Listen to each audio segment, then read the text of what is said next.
Hello again. Thank you so much for coming out on a Friday to this very important community engagement meeting. And I want to start off with our guests, if they can just introduce themselves. And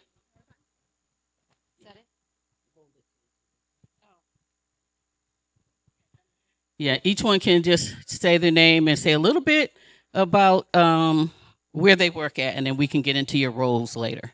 Thank you.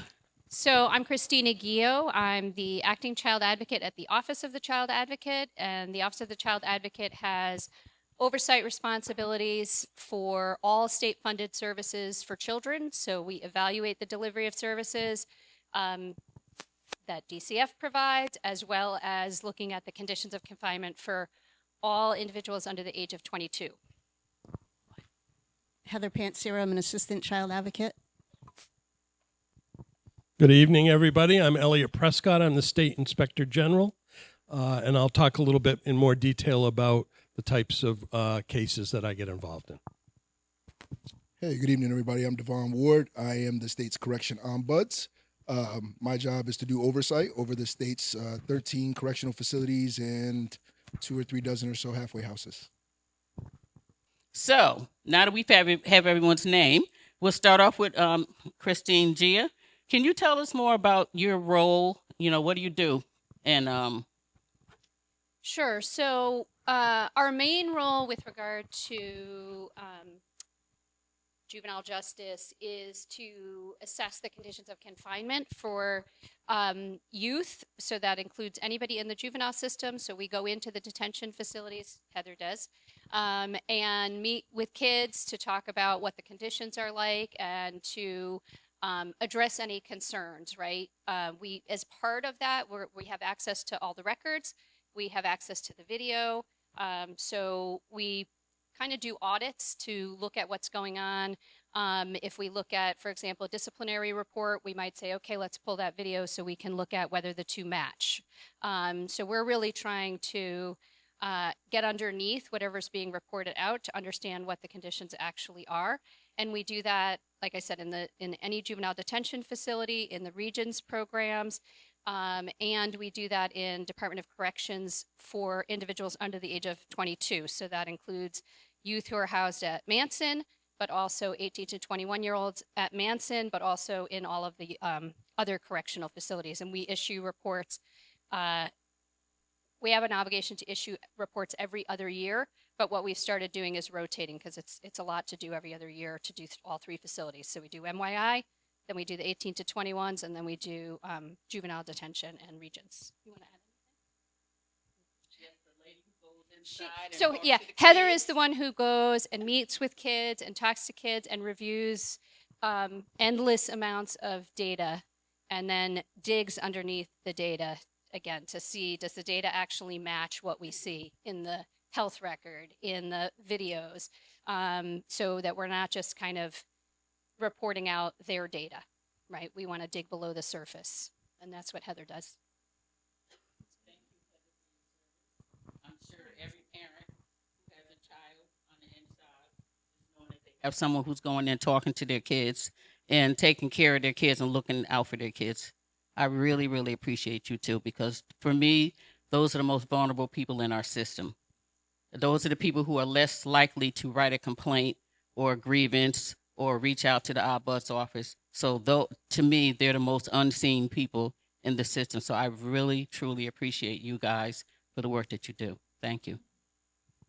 Well, we appreciate you and getting everyone together here to listen to the stories. And I think that, like Christina said, it's not just about the data. It's about the data brings us other places. It brings us to kids that maybe other people aren't seeing, right? So if we see a child's name come up numerous times, that's somebody that will be on our radar. We want to go and meet with them. But just in general, just meeting with the kids, it informs us a lot about, right, their experience, but also just the institutions themselves and the challenges that they have with changing, because it's so difficult, for the system as a whole, and when it's really based on an adult model, and even that is certainly not ideal either, but to have these these young kids in there without a voice. As Barb said, it is true. I mean, I don't have the data here to show you, but those are the kids that are much less likely to write a grievance or to ask for help for multiple reasons. So it's important to meet with them and to talk with them and to have them be able to share their experiences so that we can try to help be a vessel for them too. Inspector General, you're up. Good evening, everyone, again. So my office was created in 2020 in the wake of the murder of George Floyd, and was created by something called the Police Accountability Act, which passed our state legislature in 2020. And my office was up and running beginning sometime in 2021.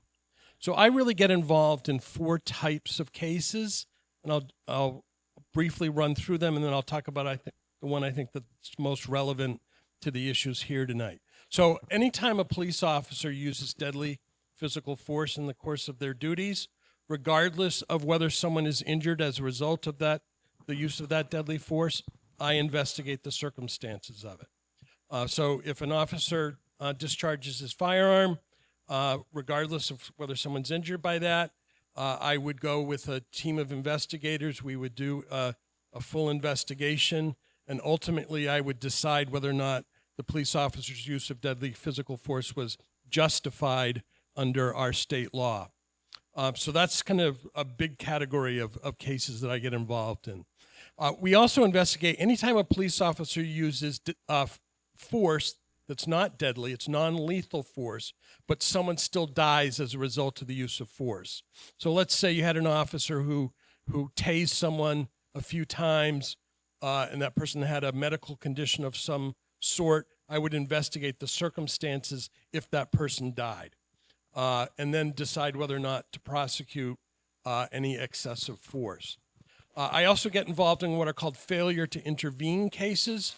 So as we've seen around the country, there have been instances where one police officer is using excessive force, and under our state law, other officers have a legal duty to stop that officer from using excessive force. And if they fail to do that, it's actually a crime. They also have a duty to report it to Chief Zanelli. Not that a New Haven officer would ever do that, so those are called failure to intervene cases. And the biggest and a large category of our work are the death in custody cases. And I think that's most relevant to the discussion here. So anytime anyone dies in the custody of a law enforcement agency, that could be a local police department, that could be the Department of Corrections, that could be any other law enforcement agency in the state, I investigate. So we get notified when someone dies. The great majority of the deaths are from natural causes. There's a large segment of the inmate population that's quite old, and people die of natural causes in custody. And so in those instances, there's not much of an investigation to do. But we also get involved in deaths that appear to be by overdose, by suicide, by criminal conduct of another inmate, and perhaps by a correctional officer. So I would investigate the nature and circumstances of those instances. If I concluded that someone had engaged in criminal conduct in the course of that death or had a role in causing that death, I would refer the case to a local state's attorney to prosecute the case. In a lot of these cases, I write reports based upon what my findings are, because I think it's important for the public to know what my office is finding. So I'll give you a kind of a recent example. We had 2 inmates at Garner who died in July of 2024 within just a few days of each other. They were both in corrections methadone maintenance program. So they were receiving methadone to help them with their substance abuse problems. Excellent program, and I think it should be available in prisons. But they both died within 36, 48 hours of each other. And so we were worried that there was something wrong with the way the program was being run. So we looked it, and what we found was the dosages that of methadone that these inmates were receiving was way too high in light of the other medicines they were prescribed and their other underlying health issues. So while we concluded that there was no criminal conduct in the performance or the running of this methadone program, we made significant recommendations to corrections about how they should change the program to make it safer for inmates. And happily, DOC did get right on that and have made significant adjustments to that program. So that's a good example of an in-custody death case that maybe doesn't result in a criminal case, but hopefully helps bring some reform to the system. Thank you. Mr. Ward? Hey, so is there a question? Are we just talking about what the office does? Okay, all right. So as I mentioned before, I serve as the correction ombuds for the state of Connecticut. Our office is charged with looking at conditions of confinement in our state's 13 correctional facilities and our halfway houses. Conditions of confinement is a broad term, and so that covers everything from classification issues to issues with staff to issues with other incarcerated people, medical issues, pretty much everything under the sun that happens to someone while they're in the custody of the Department of Correction. And what my office is allowed to do is we're allowed to investigate any complaints that come into our office. So complaints come in through a variety of sources, through the public, through incarcerated individuals, and even sometimes through staff who work in DOC. We take those complaints in and we look into them. Some of those complaints turn into full-blown investigations where they represent more systemic issues. Sometimes we look at and investigate particular issues and they're only focused on that particular individual's complaint. And so what we're also able to do is we're also able to issue reports and recommendations to the legislature and to lawmakers, and we're also able to make recommendations to the commissioner to either overturn actions or change DOC policy. And we're also charged with doing public education and legislative advocacy. So we do a good amount of testifying at the Capitol on bills that impact folks who are incarcerated. I consider stuff like this coming to public meetings, part of our mandate for public education. We hope to do some more of that. And so, kind of to back up, how we even got to the Ombudsman's office. The Ombudsman's office existed for quite some time up until about 2012, where it was eliminated during the budget cuts during the Great Recession. And thanks to the advocacy of Ms. Fair and a number of other folks, the office was reinstated in 2022. It sat dormant for a bit while they were trying to figure out who was going to be ultimately the Ombudsman. I was appointed as the interim Ombudsman in September of 2024, and then ultimately confirmed as the full-time Ombudsman in April of last year. And up until December of last year, I was in office of one. And then in December, we got 2 employees, and then we got 2 more the following month. And so we are budgeted to be in office of 6. We're currently in office of 4. And we're hoping to get more folks to be able to fulfill our mandate in the next year. So it's a little bit about the office. Thank you. I want to ask the Inspector General a couple of questions. Listening to you talk about natural causes. Like when I see the list and see most of them are natural causes, one of the questions I had to ask was, could you give me more information? Because natural causes, I'm thinking like people 30, 40 years old, not just dying from natural causes. And so I do want to appreciate that from the beginning that I said that I needed more information. And I have to tell you, I'm amazed that you had it all put together for this meeting. And so I can't wait to make copies so people can see. So thank you for all the time the effort that you put into making things a little bit more clear. I have a wonderful assistant. So thank you for that. So when you say, for instance, I think about? I'm thinking about natural causes. Oh no, not that. What's legal and what's not legal? What do you mean? Like, say for instance, if someone was, and I'll bring up a case. Someone was supposedly beaten to death inside of one of our correctional offices, and that was named. It was said was a homicide. Okay, but it was non-criminal. What I was thinking about, and I'm trying to figure out how does that happen. Okay. It's just funny that you raised this issue because I was talking to someone in the back about what the definition of a homicide is. And I think a lot of people don't understand that. We had an officer involved shooting in Hartford recently where the Office of Chief Medical Examiner ruled that the person who was shot by the officer died from a homicide, which is 100% true. That's a different issue than whether or not it's criminal. Right. So a homicide means, the strict definition of homicide means that the death of one person was caused by another human being. Right. That's all that means. It doesn't say anything about any criminality associated with it. If a person kills another person by accident, it's a homicide. It probably isn't criminal. So if you think about in the corrections context and the administration of that methadone that I was talking about, there was negligence by I think certain people, right? They didn't understand or pay enough attention to the other medications these inmates were on. They didn't consider their ongoing health risks. They increased the dosages too fast, and they didn't understand fully all of the scientific literature that talks about going really slow with these dosing decisions.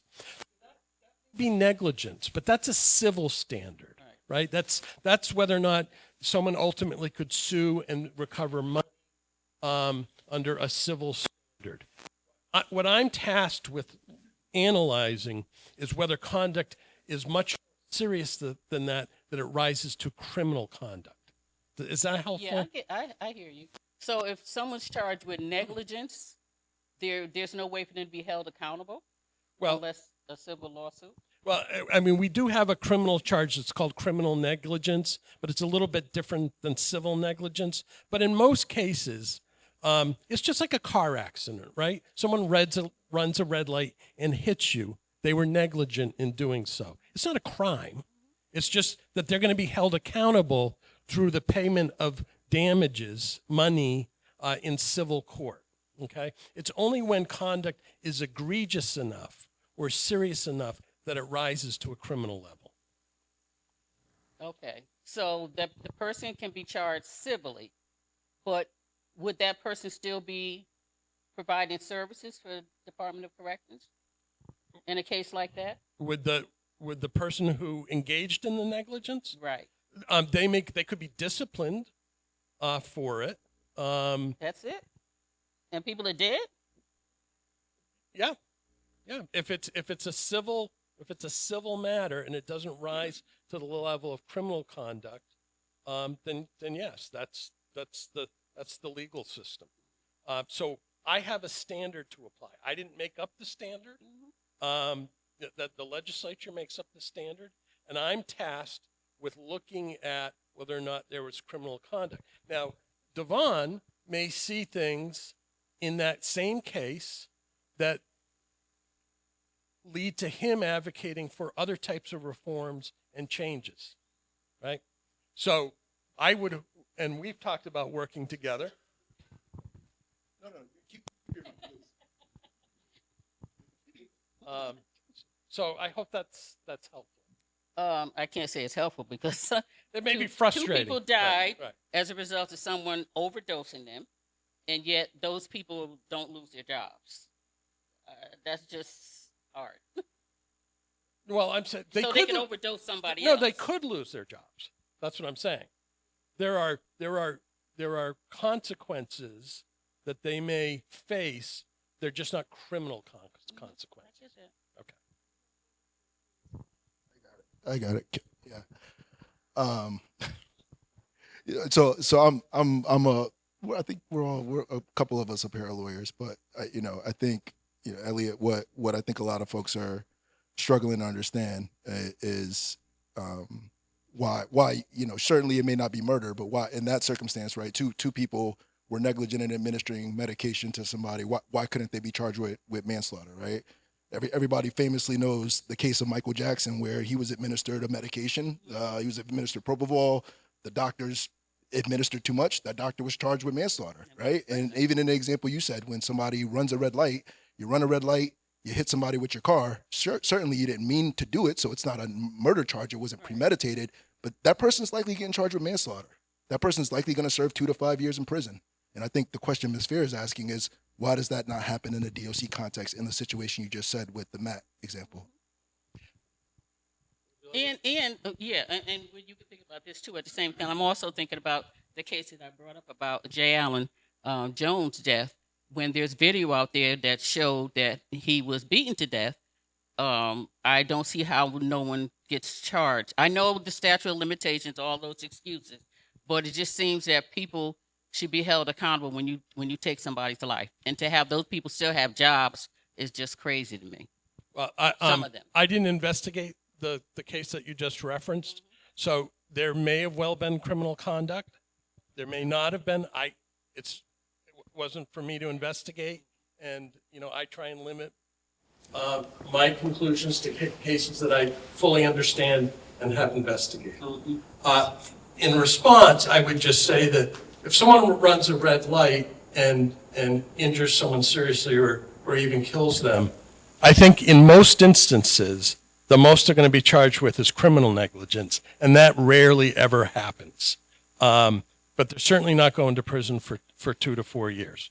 I disagree. I could tell you 5 or 6 people who I know who are incarcerated right now for that exact same situation, where they ran a red light, they accidentally killed somebody, and they're serving 2 to 5 years. I see people get sentenced for that all the time. So what I would say to the community, right, is this is why it's very important who our prosecutors are, right? There's a phrase in the law that says a prosecutor could indict a ham sandwich, and it rings true.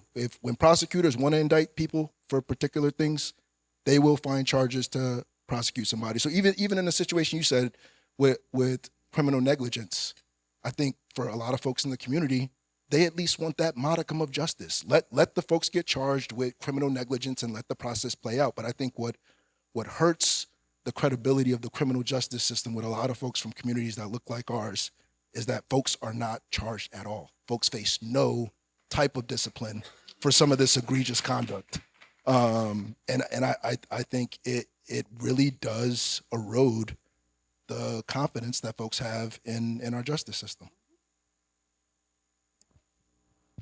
That's not an indictment on you, Elliot. I think the world of you. I'm talking broadly, right?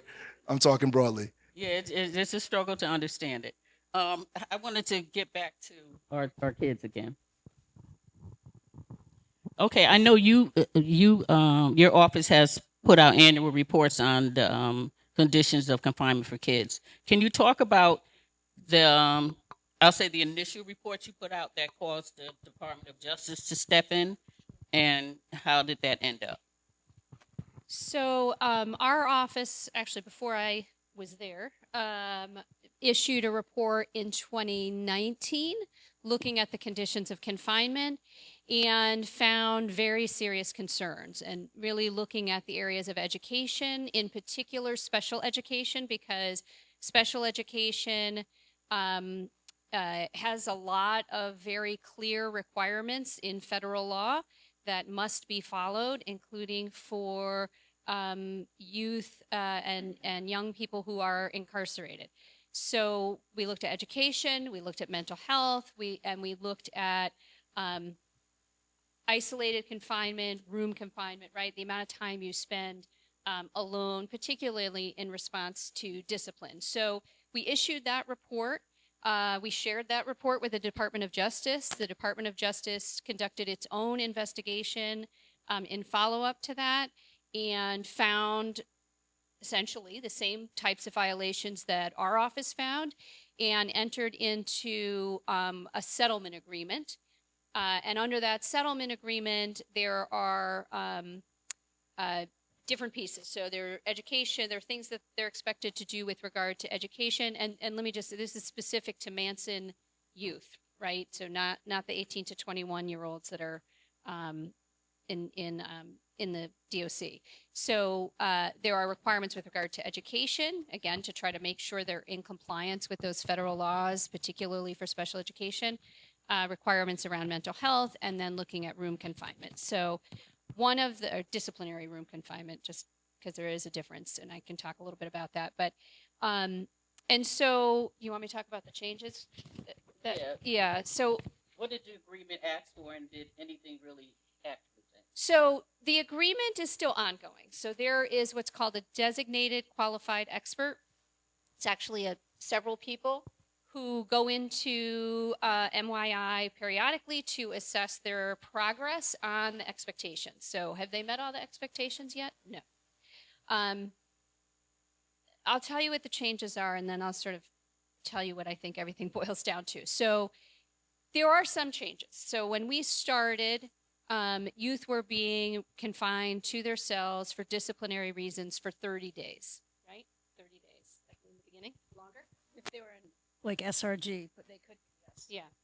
And, right. And So, excuse me, so they have SRG inside of MYI? back then. Not anymore. Yeah, not anymore. They got, after that our report, that Oh, away. okay. Yeah. Okay. So now the room confinement for disciplinary reasons has reduced significantly. When we were there most recently, we were actually told by some youth that the disciplinary confinement would be for an hour, which is a big change, and it's moving in the right direction, and that's great. However, there is still an excessive amount of room confinement that's not for disciplinary reasons, right? The schedule essentially has built into it a lot of room confinement. So, there's been a lot of advocacy for out of cell time, recreation time, minimum of 4 hours a day. And so that is essentially built into the schedule. But there's very little out of cell time outside of that and school. In addition, there are lots of reasons why they might be on what's called a modified schedule, which basically means that stuff's not happening, right? They might get an hour of out of cell time. And it's often because of staffing issues, or the facility's on lockdown because there was a fight sometimes in a different building. So there's still an excessive amount of time alone in your cell. The other piece is when you have discipline and you're placed in the other cell for an hour and then you come out, your time in your own cell is different because now you've lost privileges. So you might not have your iPad. You don't have your apps on your iPad. So it's a little, what's the word? I mean, it's almost like a little bit of a sleight of hand, but, because you're in your own cell, but you're still not having access to those privileges, right? You've lost commissary. You don't have your access to your apps on your iPad, which means you don't have like a movie to watch or your music to listen to, right? So you're sort of not technically on that disciplinary confinement, but it still feels a lot like that. Do you want to say anything about that? Sounds like a lot of isolation still. Yeah. Yeah, and I mean, if you have multiple, or if you get a couple of tickets, right? So it's not like they say 7 days, and then if you something else, that just keeps building, right? So you could then be on loss of commissary, let's say for 45 days because you had 3 incidents, and whether that may not result in you're going to be locked in your cell for 7 days, which was what used to happen. You're still sort of locked in your cell for 7 days without some of the things that you had before. And I just wanted to say this before I forget. And I think when you look at the data and you talk to the kids, you could see that there is an increase in some programming, right? And I'll just say programming loosely. But if you're a 15, 16-year-old kid, it doesn't matter. because all of your time, even if you come out like we're doing here, even if you have a circle, let's say with somebody for 15 minutes, you're still going back in your cell. That's not enough to even move the needle for these kids. You have to learn how to, right, talk to each other, be part of a community, not engage in some of those things. And when you do, then we need to actually have an intervention that is helpful to you, not just taking something else away because we can. And that's sort of the framework of the institution. And it's really hard to, even though, right, it's incremental change and maybe some things look different, it doesn't feel different to them. It doesn't feel different if you're that person just because you're coming out maybe a little bit more. Yes, it's good that you're coming out more, right? But I mean, that's really not a lot of time, right? It's really not a lot of time. And they're kids, and they need a lot more than that. So what difference did DLJ make I mean, you went through a lot to get DLJ to come in, right? Yeah. So was it worth it from what I'm hearing? I'm not sure. Yeah, so I'll comment that. I'm sure Heather will have more to share, but so the DOJ just issued one of their monitoring reports, right? And it talks about some of the stuff that we've talked about in terms of issues that continue to be a concern, but also I think what is kind of the most important issue, which is this is an adult correctional facility designed for adults with correction officers that are trained to work with adults. And it is a very, I'll use the word compliance-oriented approach to interacting with kids, right? They're not, and that's what Heather's getting at, right?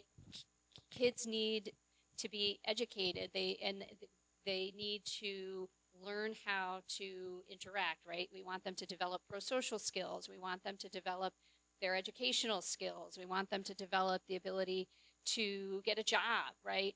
And that is just not what that environment is designed to do. And so what we recommended in our last MYI report was that we need to get the kids out of Manson, right? We need small, community-based, secure settings that can be designed for 15, 16, and 17-year-olds, because 15, 16, and 17-year-olds are very different than 35-year-olds. And we need programming and activities and engagement that's designed for where they are developmentally, right? And what we've done instead is we've said, well, you've committed X crime, therefore we treat you as an adult, and we're really just focused on compliance. So I think that's the most important thing, and I hear what you're saying, Barbara. Like, well, gee, not that much has changed at MYI, and in some ways that's very true. But having another voice that is saying this facility is not designed for youth, I think is helpful because they're independent, right? So I think that's helpful, and I think we should use that as in our advocacy as we advocate for having youth come out of MYI and be in more appropriate and developmentally appropriate settings. No, I would just say that because I know people get, well, not this room, but other people get anxious, nervous about when you talk about community-based and secure, because it's not sort of the old institution that we, because this is what we do, right? So it's really hard to think about doing something else. And in that risk averse, I mean, we get it, but I mean, the reality is these kids are all coming back to their communities. I mean, they're all coming back. And so why don't we help bridge that in a different way? Because there's no other, it's not working, right? Because they're not able to practice, even if, let's just say they are learning some skills. There's no practice of that. There's no ability to try to do something different, a different situation. But, a boy recently said, I don't know how to I don't know how to act if I'm not in here. Like that's not his problem. That's our problem. Because we haven't helped you practice anything, even like the slightest thing. I mean, just to go out and get fresh air, just to go out for a ride in a van, just to go out and see your community that you're going to be going back to, and doing that every couple of days. That's what transition has to look like for these kids. Otherwise, we're just making the pipeline right back. Well, I have to ask a question. Being we live in Connecticut, and the population in Connecticut is like, what, 70% white people? So when I go inside of these facilities, they're like 70 or higher percent of black and brown people. So, and I know it has a lot to do with the selective justice that we have, but my primary question is, where are the white kids going, or they're not committing crime?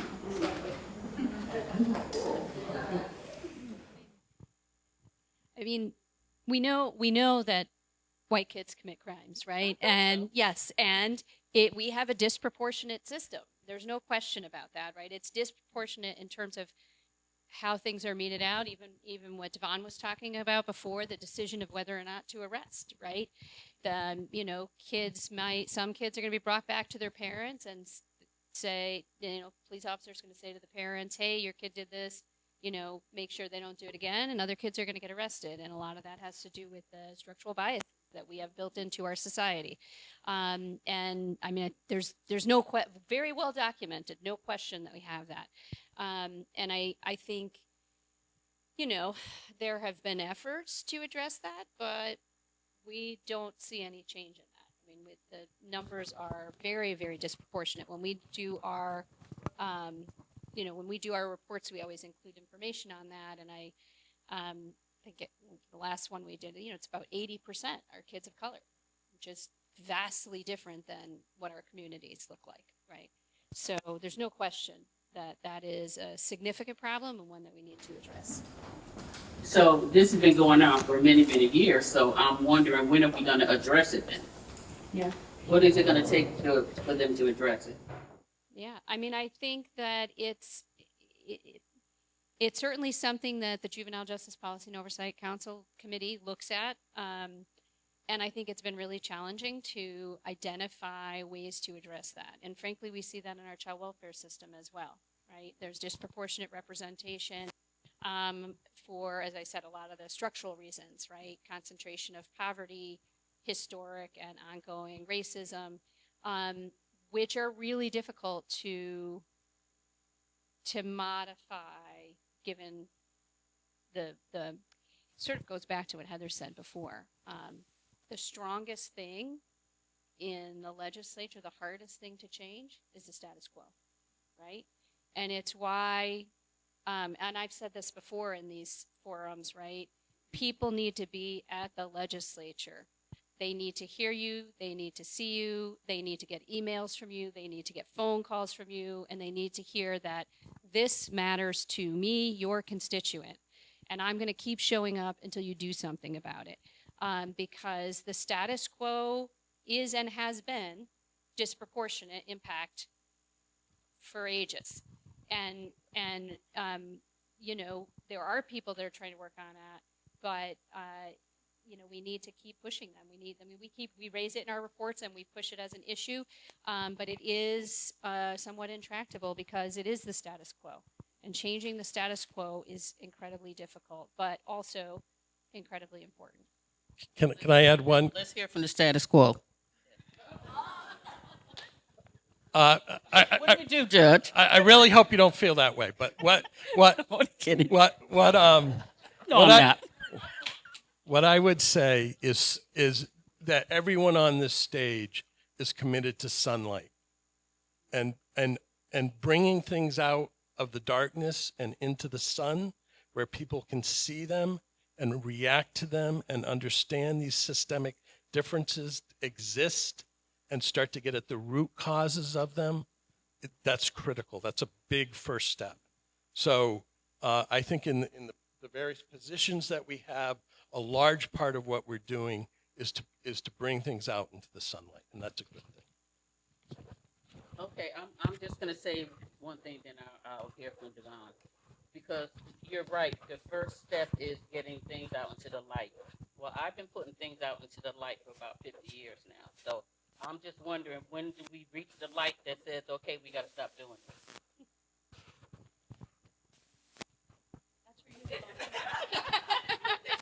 I got this. I got this, right? So, so I think everybody's raised important points.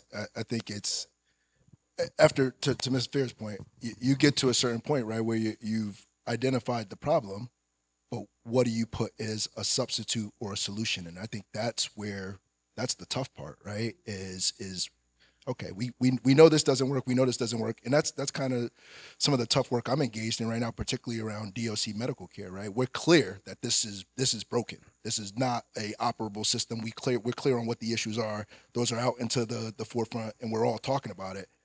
But what do you replace it with, right? And so I think that is actually the most difficult work, is to try to reimagine some of these systems and to put in things that actually work. And then, to Heather's point, the hard part of getting lawmaker buy-in, right, is, the reality is a large portion of the legislature are not from cities. They're not from New Haven, Hartford, Bridgeport. A large portion of the legislature are from small towns, 30,000 or less people, right, and trying to move and shift their minds to try to understand some of the issues that we have in some of our population centers. And so it's really difficult work. And, they say progress is a slow process.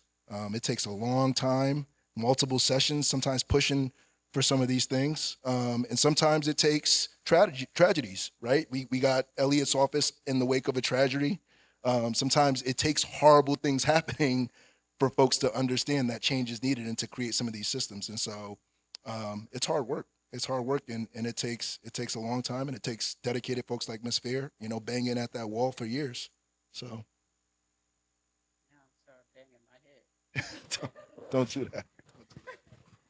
No, because I was listening to, I think it was Heather that was saying that we need to be there and they need to see us. That was you, right? I don't know. Legislators? Well, Christina, but yeah. oh, okay. But the point is, take the legislation we're trying to pass now. And I'm write this down, SB Senate Bill 503. Okay. They started working on this in 2017. Got a compromise bill. They made changes in 2023. Another compromise bill. Now it's 2026. And if legislators get their way, it's going to get another compromise bill. There was a lot of organizing around that bill. There was a lot of lobbying legislators. Almost 200 people came up and testified. I recently wrote an op-ed, and I think there was a couple other op-eds. We've been in their faces, and we're still worrying. At the end of the day, are we going to get anything out of this session besides another compromise bill? So when we tell people you have to show up, and that's what got me showing up. Senator Gary Winfield, he said, if you want something get done, you got to be in their faces. They got to see you. You got to come up here. So that's what I've been doing for decades now, coming up here. But so little change. And I was there during the time that the tragedy in Cheshire happened. And within one session, it didn't take year after year after year to come up there. It didn't take all of Cheshire to come up to the legislators. All it had to do was a tragedy with someone who they value, and I think that's the problem, with someone that they valued in the community. And in one session, they upset a lot of policies. Burglaries now is home invasion. People that was out on parole, doing well, pulled them back in prison. And we had to fight that. So it's like the things that we try to tell people that this is what it takes. Well, when we do it, it don't change nothing.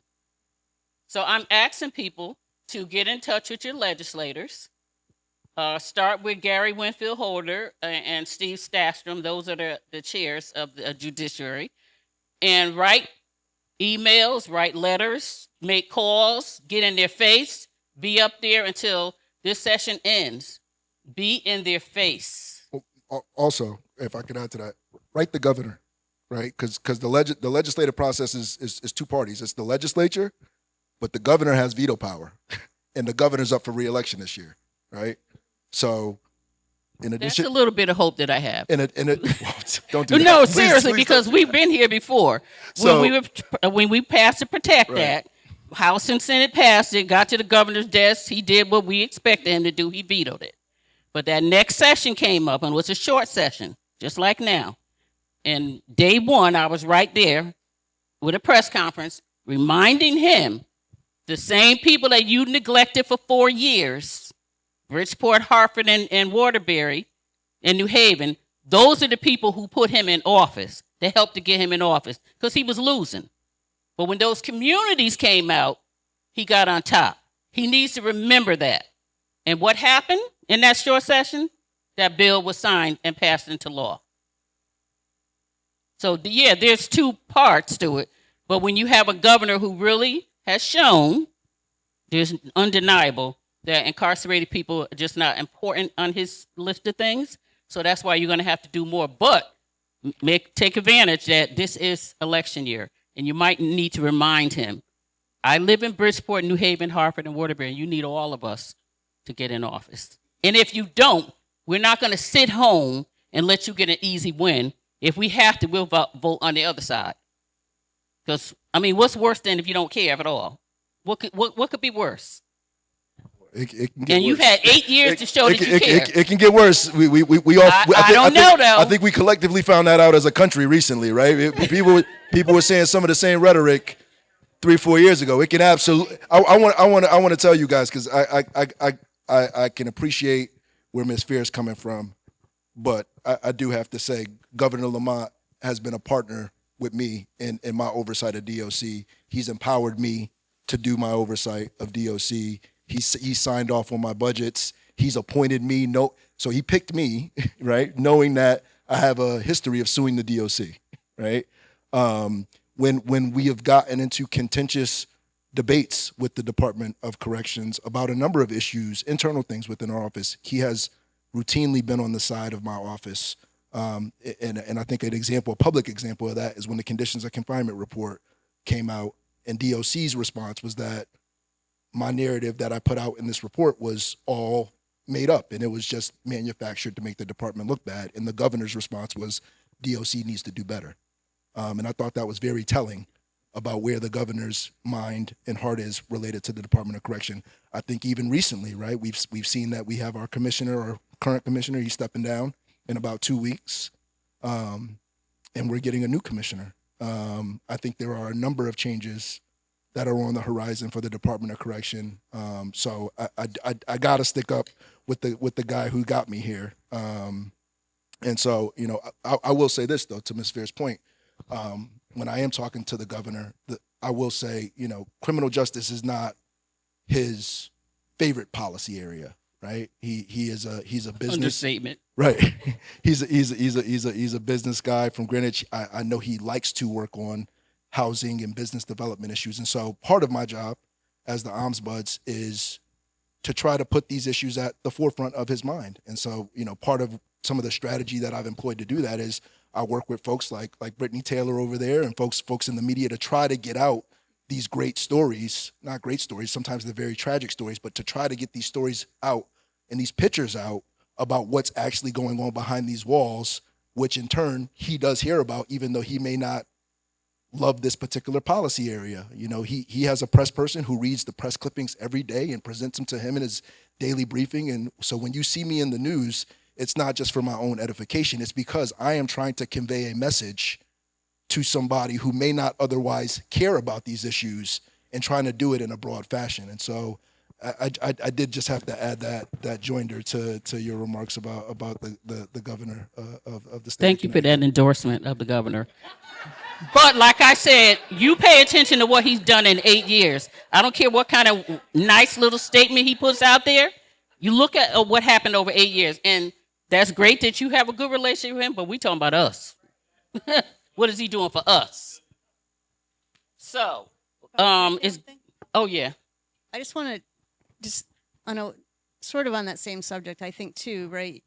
the legislators and going to people. I think the other part of the problem in some ways is they're not seeing these kids that we're talking about. It's one thing to go and do a nice tour of these facilities where everybody's in school and doing all of these things. They need to go into these facilities and sit in a cell with these kids. They need to see what their cell looks like. They need to see and have a conversation and actually spend time. Every single one. You can't make decisions about what is good for these kids without actually sitting in front of them, because then then that's your responsibility. And have these kids know that, right, their communities are behind them, that they matter, but they don't matter because if you can't see them, they have to see them in the environment that they are living in. I mean, years ago, this was going way, way back, but I mean, we suggested to a lot of legislators, go and spend a night in one of these cells and see how you feel in the morning. You know, I think they put the cell in the Capitol, like, and so people went in there for like 20 minutes and you can't say, I mean, but that's what it has to, because they're children. And if that was one of their children, this would look a lot different. You know, then, you know, there's some urgency. There's urgency to every one of these kids every single day that they sit in there. And until they can look at those people in the eye and have them be responsible to them. Thank you. The time is going by. And we had a couple of questions. I don't want people to leave here and not have an opportunity to ask a question. I need to get you guys back here for more time than this. It's been great, but I've not had enough time. But I do want to make sure those questions are asked at least, and you know, someone respond to them. Someone volunteer. Okay, so we have 3 questions. One is, what safeguards are in place to minimize the risk of drug interactions and adverse events in DLC? Any formalized chart review process? Any what? Any formalized chart review process? And what action? Okay, sorry, that's the second question. So just go with the first one. What safeguards are in place to minimize the risk of drug interactions and adverse events in DLC? Candidly, not a lot. Like the reality is, you know, so part of what my office, some of the work my office has been doing, thanks to our great healthcare ombudsman, Amy Zift, is we've been doing chart reviews, and we've been looking, particularly with some of the in custody deaths, in terms of what kind of led up to the moment that they died. So we've been looking at examples where folks have been administered medication that has had adverse effects on their well-being and how that's played out in terms of, you know, them being found deceased later.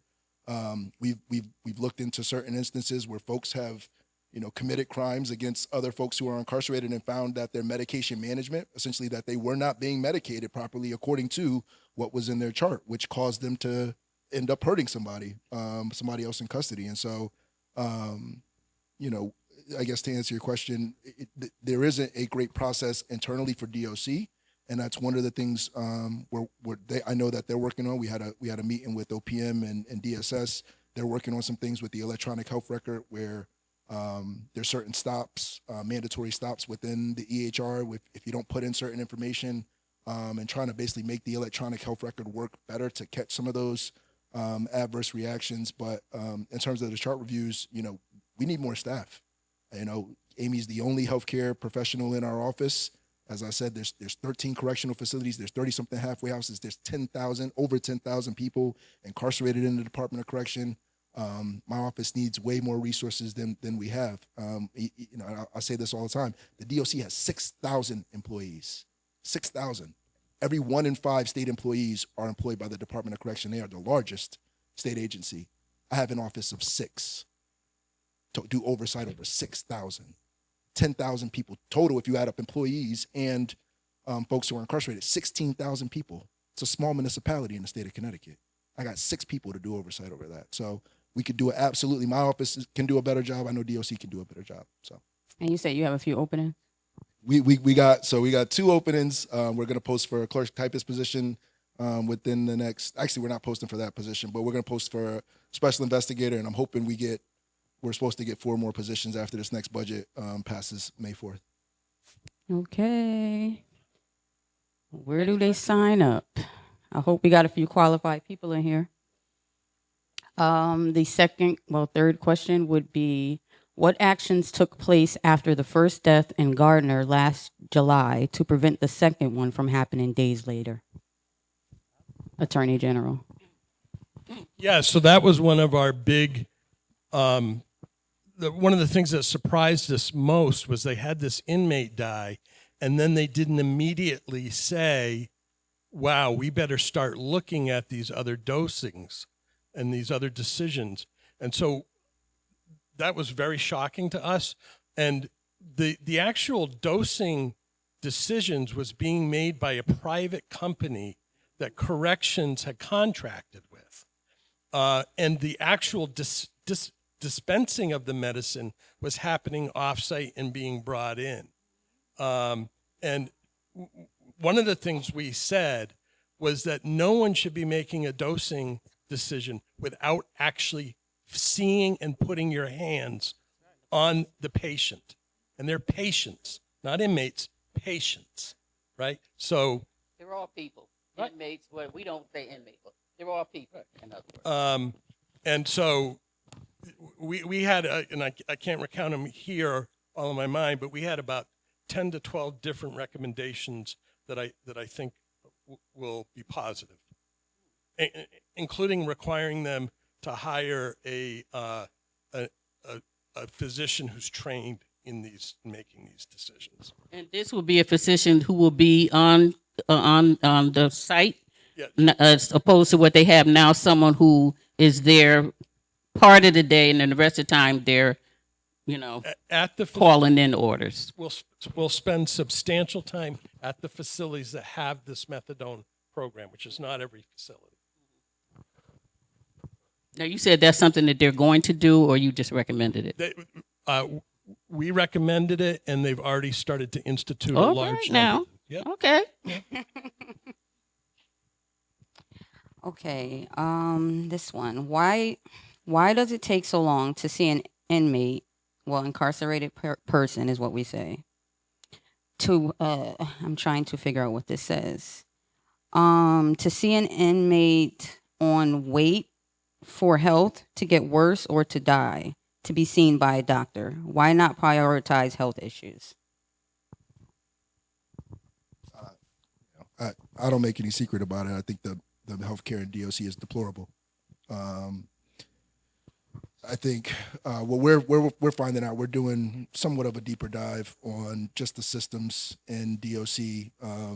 We found that a lot of the care is being administered by licensed practical nurses, right? LPNs, which are a fine level of provider, but not the level of provider that you should be having looking at some of these issues. And so, we're looking at that. We're advising DOC on that. We even think they have this regional chief operating officer model. And we found in instances that person is an LPN or sometimes somebody with no medical licensure at all who is making decisions, overriding the decisions of doctors in facilities, overriding the decisions of medical staff in facilities. And so, I've had several conversations with, I call her Commissioner Carlos. I don't really acknowledge the former commissioner much, but I've had a lot of conversations with Commissioner Carlos regarding medical, and even as recently as today. And she assures me that some significant changes are on the way.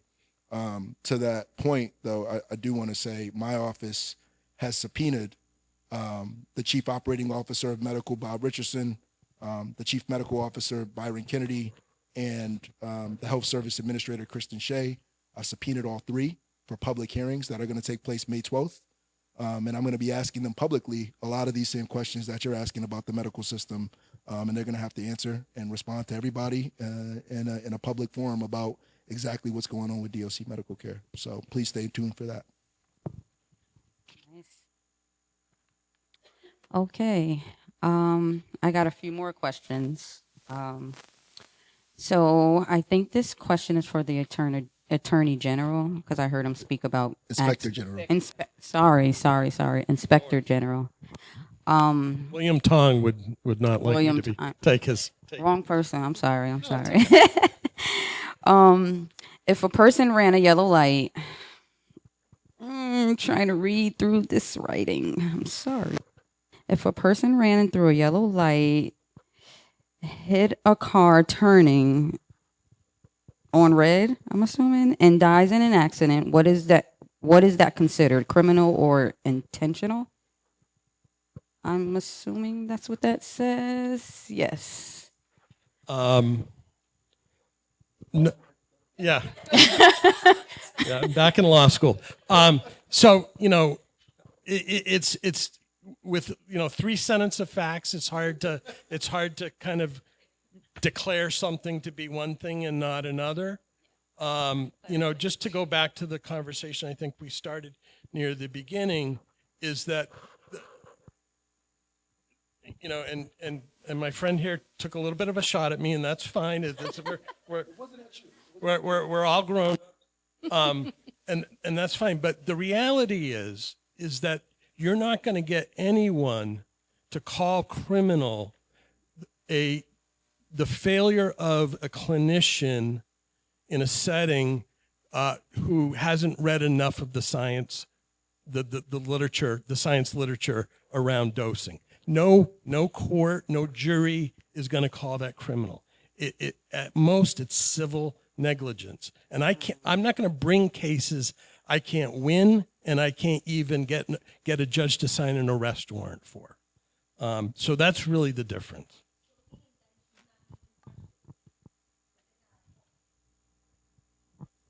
One thing we're going to try to maintain is we're going to not have people calling out from it out there. That's why we have the cards. And I'm doing it respectfully because we have to be on time and getting out of here. I only ask for 90 minutes of their time, so we can't go off on tangents, okay? So I'm assuming that person that turned the corner on the yellow light caused someone to die and on the red light, and they're in prison. Okay. But you don't know much about that, so you can't speak on it, right? You can't answer her question. Well, I think it depends upon a lot of things. Was someone drinking? Then it probably is a crime, right? Because then there's a higher degree of culpability. So, in general, our justice system is really, criminal justice system is really supposed to be focusing on the mental culpability of the people committing the acts. And we generally don't send people to prison for not just meeting a reasonable standard of care. It has to be more serious. Now, DeVaughn may have had clients that did go to jail under some circumstances for running a red light. And I'm not saying they should be in prison for it. I'm trying to explain cases that I can bring, get a judge to agree, should move forward, and a jury to find someone guilty. I got to push back. A little bit though, because the job of a prosecutor, I don't think you really should be worried about whether a jury convicts the person or not. I think your legal standard is probable cause. That's your legal standard, right? Is whether you have probable cause to effectuate an arrest. And certainly I agree with you. You got to get a judge to sign off on it. But your standard is probable cause, which is a very low bar. And I just want to finish. Is a very low bar. And correct me if I'm wrong, but in the situation we're talking about in Garner, not only did they administer those medications improperly, I think your investigation uncovered those folks weren't licensed nurses at all. That they didn't have nursing credentials at all. So if we're unwinding this a little bit and we're putting this in a real context, if somebody goes into a hospital and impersonates a doctor and administers somebody medication that they're not supposed to be administered, they're going to jail.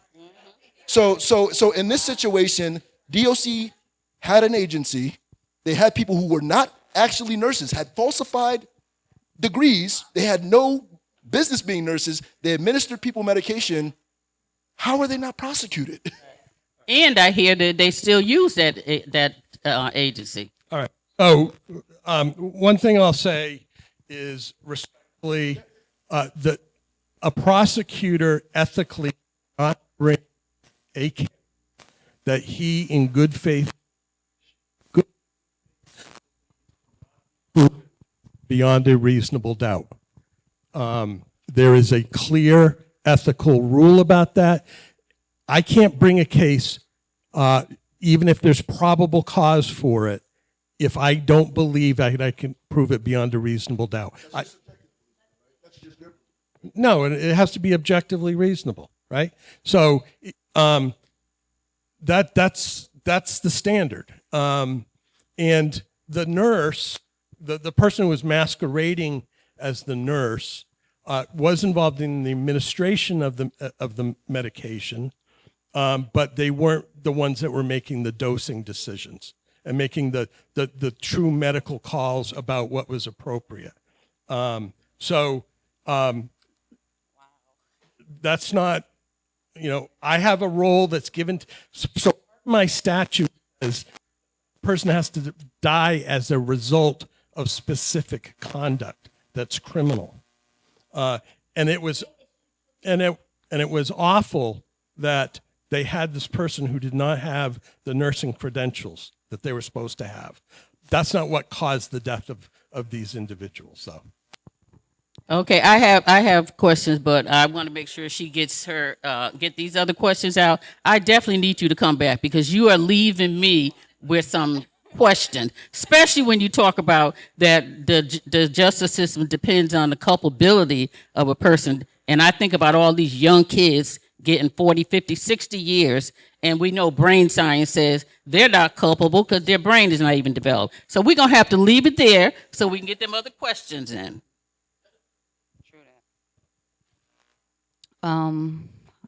Two more questions.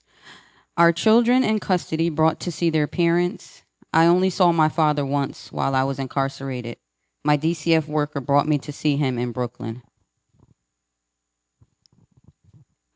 Can you are they asking about whether parents who are incarcerated can see their children No, in DCF our care, or children children who are in incarcerated? custody? Yes. Are they being brought to see their parents? Oh, if both parents. Do you know the answer to that? I don't think so. I would assume. Is this working? So I'm gonna. I've never seen that, right? So if when children are incarcerated, talking about in the DOC, although in juvenile detention and regions the same, like parents can come visit. What we see is that the vast majority of kids are not being visited, and we just talked to some kids the other day, right? And why are they not being visited? Because the parents' work schedule is such that like they can't get there at the time that they would be allowed to visit. They don't have a car and they can't afford to travel up for that visit, right? They're overwhelmed at home because they have a sick child and a sick husband and 2 other children they have to take care of, and they just can't do it. So most of the kids that we talk to, and we've looked at the data and we put that in our MYI report, most of them, unfortunately, are not getting visits, and that's one of the issues that we think the state needs to look at, right? Figuring out ways to provide transportation for parents. If kids were in local communities, in smaller facilities, it would be easier for their families to come visit, which is part of why we recommended those, instead of MYI, smaller community-based settings.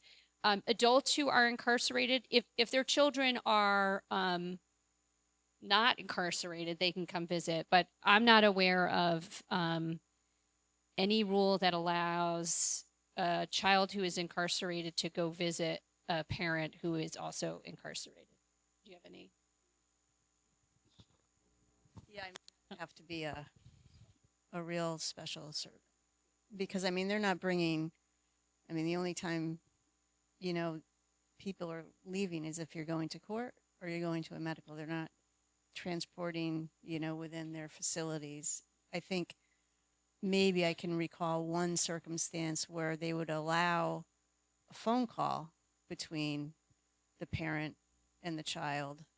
But I mean, even that is rare.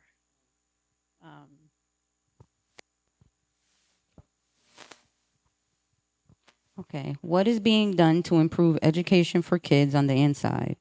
I had my teachers in East Hartford High mail my textbooks because the education was taken. Oh, the education was lacking in Long Lane, Broad Street Detention Center, Riverview, Solentine, and York. Yeah, I think that's a really good question.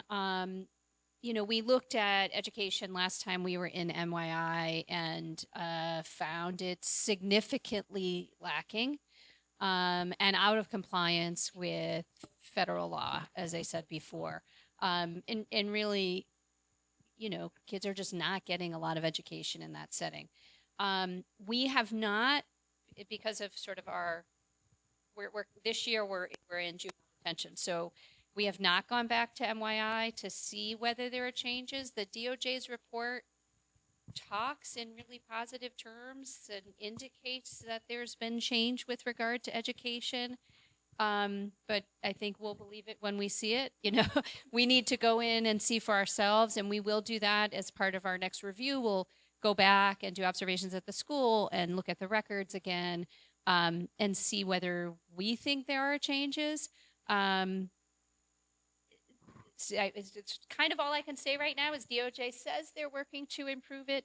They say that it is improving, but we have not observed that ourselves. So we can't really say that we see that. And we will look at that when we go back. So how often do you go in? You maybe think about how often do you go in to see the kids? I mean, it depends on. Well, let me just finish this because I'll forget.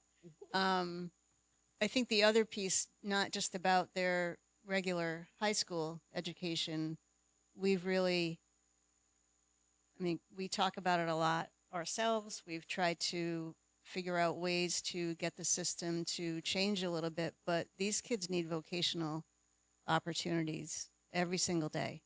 And it's not just about their diploma, obviously, is hugely important in getting that education, but they need to learn skills. They should be working with their hands, with their minds, and getting certificates so that when they're coming home, and we should be connecting them with people in the communities, because these kids desperately are looking for that. And that's, you know, even for them to not get their diploma when they're, you know, incarcerated, I mean, how many of them, when they're going to be leaving, are going to be going back to their public high school? And even though you want them to and you want to support them and you want to come up with plans for that, I mean, they need skills. And especially when you're not doing anything for a long period of time, and how are you going to get a job?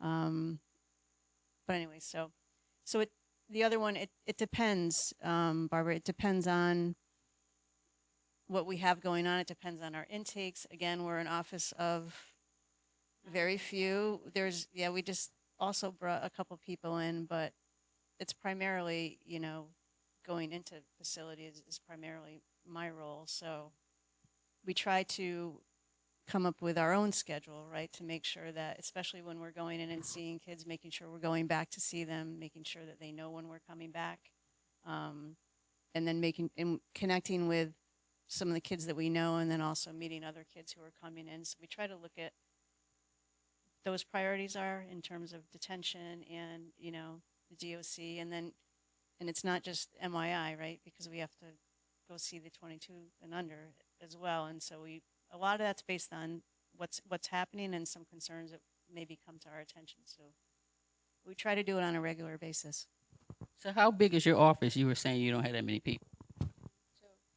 So right now we have 9 people. I just am in moving from associate child advocate to child advocate, so my old position's open, but we have responsibilities that are very broad. So Heather's our only person who's dedicated to this work. We have one person who's dedicated to our complaints, and that person spends a lot of their time helping kids who are stuck in hospitals because we don't have the mental health services that they need, and going to meetings for those kids. And then we have a position who we house the state's child fatality review panel. So we review all unexplained and unexpected deaths of children. So we have one person whose full-time job is doing that, and he's got somebody that reports to him who does data. So that's like they're dedicated to that work. And so that's one of the challenges, right? We have a staff attorney. She does most of our educational investigations because we're looking at those kids as well. So that's one of our big challenges, right? Is that we have responsibility for juvenile justice and youth in the adult incarceration system, but we really have one person that's dedicated to that work. And so, we're still trying to, build our capacity. We also have oversight of DCF, which is its own large task that we are trying to also focus on their quality assurance and improve the work that they're doing. So that's part of our challenge, right? In terms of doing this work, and Heather is our only facility person. So we're also responsible for oversight of all of the facilities, those that are licensed by DCF primarily. But there are a lot of those. And, you may have seen in the news like the Star Homes, which are shelters where kids that are in DCF care go. And there are a lot of issues there. So Heather spent some time there too. We send Heather around a lot.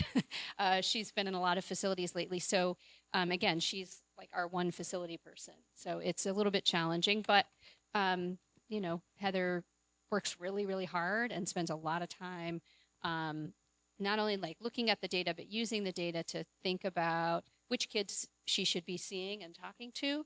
And then, as Heather said, she doesn't want to just go talk to them once. She wants to meet them, talk to them, and make sure they know that we're going to follow up with them. Because we think that's really important, that they know that there is someone there advocating for them. And if they raise an issue with us, we're going to follow up on it. We're going to talk to them again.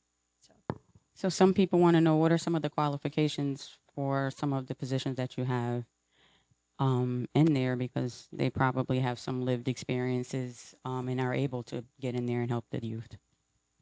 Yeah, I mean, the position that's going to open up is the associate child advocate. So that person has to have experience working in at least 2 systems. I'm not going to remember all the criteria, but they have to have policy advocacy experience. They have to have either a degree or working experience working in juvenile justice, education, child welfare, mental health for children, at least 2 of those. So that'll get posted, I hope soon. I emailed HR today to say, hey, is it approved yet? Because there's a lot of bureaucracy in the state agencies. And even though I'm ready to hire someone, I've got to go through the state human resources department in order to do that. And that takes some time. So hopefully that'll get posted in the next couple of weeks, I think. I hope sooner. And then we put it out. We have a listserv that we use to send out all of our reports. And when we post positions, we put that on the listserv as well. So, people can sign up for our listserv, and we can, we'll add you to the listserv, and then you can get our reports. And do you encourage diversity? Absolutely. Absolutely. I always say, though, it seems like those institutions are like gatekeepers to make sure you get some of the best people. Because I feel some of the best people are not people with PhDs. They're people that probably don't even have a degree at all. Because I've seen people with PhDs who can't engage a flea. But you get, people out in the community that don't have all those degrees, and they can do that work. And see, I just see those as ways to keep people out of the system by asking for all these degrees and having to be a part of the state system to get another. All of that stuff is crazy to me. But I see what it's about. It's how do we keep people out. Well, I do want to say our positions are posted to the public. You do not have to be a state employee to apply for positions in our office. So they do get posted publicly. There are education requirements, but they can be most of those years can be substituted with experience of some kind. So That's it. Yes, that's the last of the questions.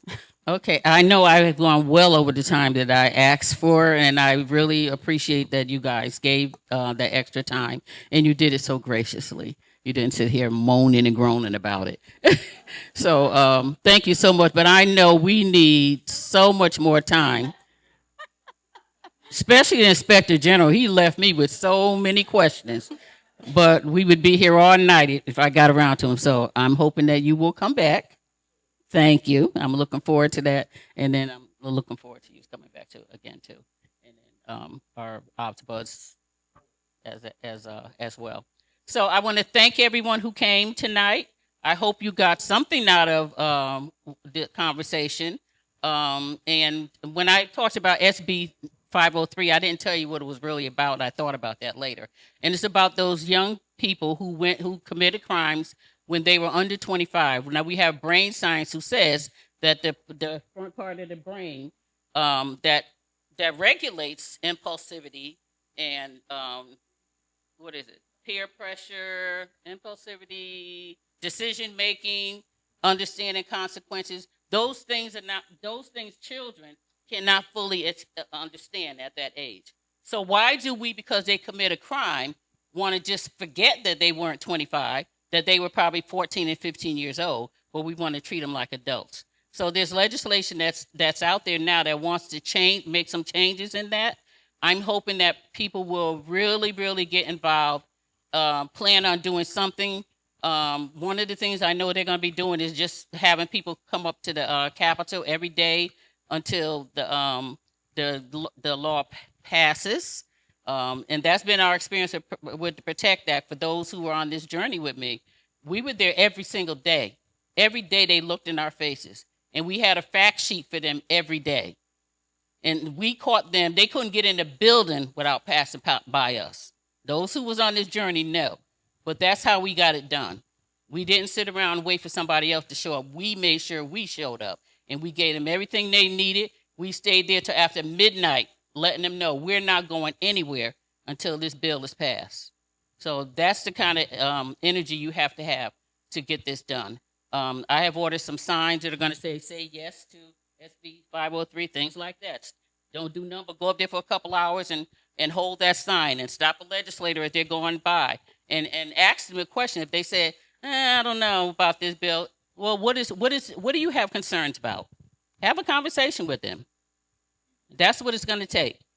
So I'm asking you all to please get more involved with policy. Policy makes a difference. I'm letting you know you're going to be very, very, very frustrated because, they tell us it takes years and years to get things done.